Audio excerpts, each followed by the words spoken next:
Hello friends, आज इस video में हम लोग जानने वाले हैं मलेरिया के बारे में। यानी कि मलेरिया होने के कारण क्या होते हैं, उसके काजेज़ क्या हैं, उसके सिम्टम्स लक्षण क्या हैं और मलेरिया का ट्रीटमेंट क्या होता है। इन सारी बातों को इस वीडियो में हम लोग देखने वाले हैं।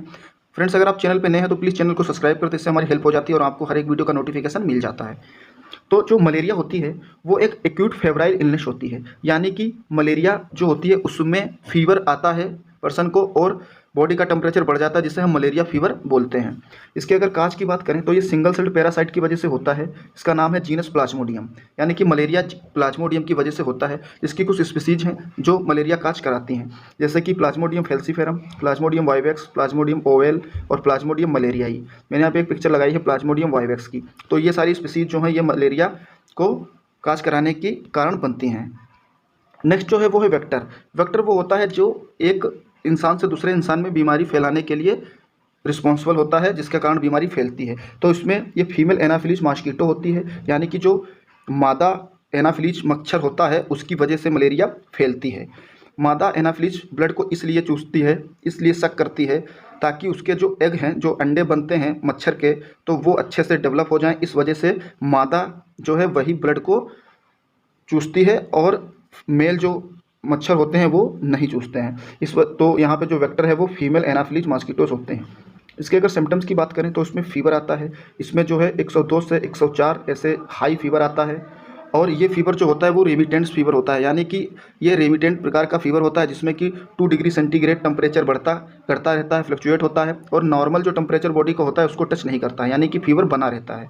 और इसमें ठंड लग के भी फीवर आता है, हमें ठंडी लगती है, हम चिल महसूस होता है। और इसमें मसल एंग्स भी होते हैं, दर्द होगी आपकी मसल्स में, शरीर टूटेगा आपका।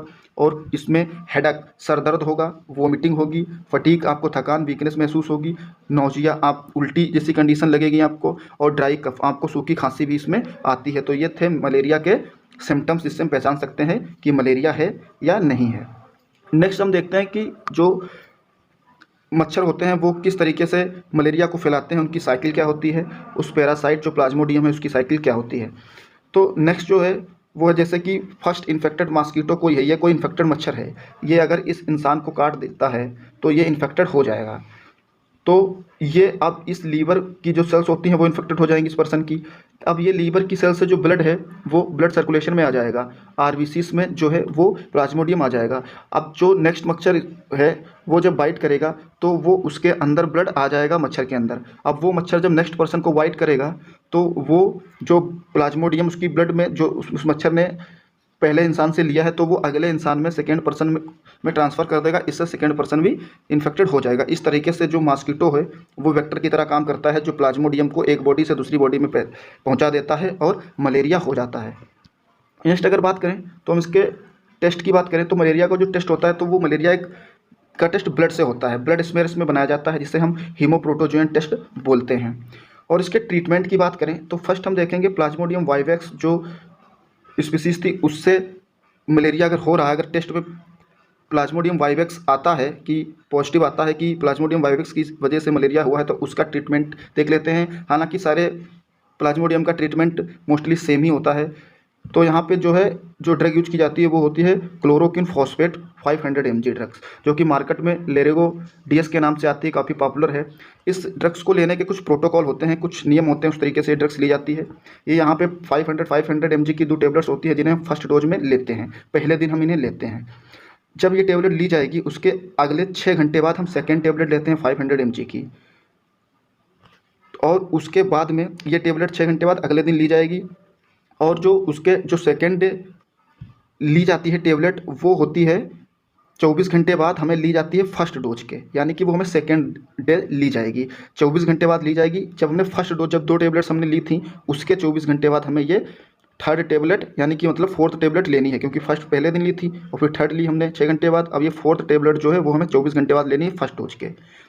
नेक्स्ट जो है वो है हमें थर्ड दिन, यानी कि 48 घंटे बाद, फर्स्ट डोज के 48 घंटे बाद हमें फिर एक टेबलेट लेनी है 500 mg की। तो इस तरीके से इसमें ये 5 टेबलेट्स होती हैं जिनमें क्लोरोक्विन फॉस्फेट होता है। तो ये मार्केट में लेरेंजो डीएस के नाम से आती हैं, इसका यूज किया जाता है एज ट्रीटमेंट। नेक्स्ट जो है वो है मेलिरिडियस। मेलिरिडियस जो होता है वो एक टेबलेट है जिसमें कि प्रीमाक्विन फॉस्फेट होता है 15 mg, और इस टेबलेट का उपयोग जो है एक टेबलेट पर डे ली जाती है, 10 से 15 दिन तक ये टेबलेट ली जा सकती है। ये सारी टेबलेट जो होती हैं वो डॉक्टर के रिकमेंडेशन पे ली जाती हैं, आपको अपने आप से कोई भी टेबलेट्स यूज़ नहीं करनी है। और जो मलेरिया की टेबलेट्स होती हैं, जो दवाइयाँ होती हैं, उन्हें हम मिल्क के साथ लेना चाहिए, मिल्क के साथ उन्हें प्रेफर करना चाहिए। तो यहाँ पे ये मेरी रीड डीएस के नाम से मार्केट में टेबलेट आती है, जिसमें कि प्रीमाक्विन फॉस्फेट होता है। और नेक्स्ट जो है वो है प्लाज्मोडियम मलेरियाई। अगर प्लाज्मोडियम मलेरियाई पॉजिटिव आता है पेशेंट्स, तो उसमें कुछ ट्रीटमेंट्स होते हैं, जैसे कि आर्टीमेटर 80 mg की टेबलेट्स आती हैं मार्केट में, और ल्यूमीफेंट्रिन 480 mg की भी टेबलेट मार्केट में आती हैं। ये दोनों का कॉम्बिनेशन आता है, जिसमें कि दोनों चीज़ें होती हैं, आर्टीमेटर एंड ल्यूमीफेंट्राइन टेबलेट्स, जो कि एक ल्यूमिरेक्स 80 के नाम से मार्केट में आती हैं। इसकी फर्स्ट डोज ली जाती है, और इसकी जो सेकेंड डोज है वो फर्स्ट डोज के 8 घंटे बाद ली जाती है, और इसे हम 2 दिन तक यूज कर सकते हैं, जैसा कि हमारे डॉक्टर जो हैं वो हमें जैसे प्रिस्क्राइब करते हैं उस तरीके से इसे हम ले सकते हैं। और इसको भी दूध के साथ ही लिया जाता है।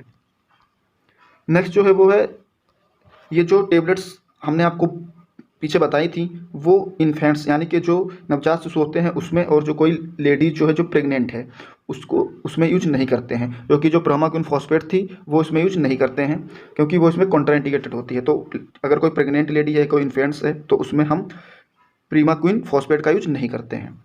नेक्स्ट जो है वो है सिम्प्टोमेटिक ट्रीटमेंट। देखते हैं कि सपोर्टिव ट्रीटमेंट क्यों, क्योंकि इसमें फीवर भी आएगा, इसमें दर्द भी होगा, इसमें वोमिटिंग भी होगी। तो जो जो दिक्कत आपकी हो, तो डॉक्टर आपको उस तरीके से वो दवाइयों को ऐड करेगा आपके सिम्टम्स को देख के, जिसे हम सिम्प्टोमेटिक ट्रीटमेंट बोलते हैं। तो आपको अगर हाई फीवर है तो उसमें आप पैरासीटामॉल लेंगे, जिसमें कि 500 mg और 650 mg की भी हो सकती है। और ये SOS ली जाती है, यानी आपको ज़रूरत पड़ने पे, आपको फीवर है तो ली जाएगी, आपको फीवर नहीं है तो ये टेबलेट्स नहीं लेनी है। नेक्स्ट हम देखते हैं कि आपको अगर एसिडिटी होती है कुछ टेबलेट्स लेने से, या फिर जनरली हो जाती है, तो उस केस में हम रेंटक 150 mg टेबलेट्स का यूज करते हैं। और हमें जब नौजिया होती है, जब वोमिटिंग होती है, तो उस केस में हम मेटाक्लोप्रामाइड भी ले सकते हैं, जो कि मार्केट में पेरीनार्म के नाम से आती है। और हमें इसके साथ में दर्द भी जो बॉडी में होती है, तो उस तरीके से हम उसको सही करने के लिए डाइक्लोफेनेक पोटेशियम को भी यूज़ कर सकते हैं। और डाइक्लोफेनेक और पैरासीटामॉल दोनों का कॉम्बिनेशन भी आता है डोल पी के नाम से मार्केट में।